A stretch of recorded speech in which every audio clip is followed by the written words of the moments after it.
Danas prisustujemo radionici međuagencijske radne grupe koja je formirana odlukom Vijeća ministara, čiji je cilj i zadatak da implementira direktive uspostava API-PNR sistema u Bosni i Hercegovini. Radionicu organizujemo uz punu podršku kolega iz AEM-a.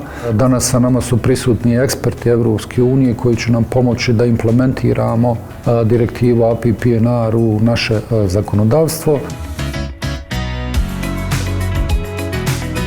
Radna grupa ima zadatak da sačini izvještaj o radu i da dostavi isti Vijeću ministara u kojem će predložiti model preuzimanja direktive API-PNR u Bosni i Hercegovini i naravno sve to ne bi bilo moguće bez ove značajne podrške AEM-a, a u okviru ovog projekta naravno osim kreiranja modela imat ćemo priliku da prisustvujemo i određenim studijskim posjetama zemljama članicama Evropske unije da se uvjerimo na koji način je to implementirano u zemljama Evropske unije.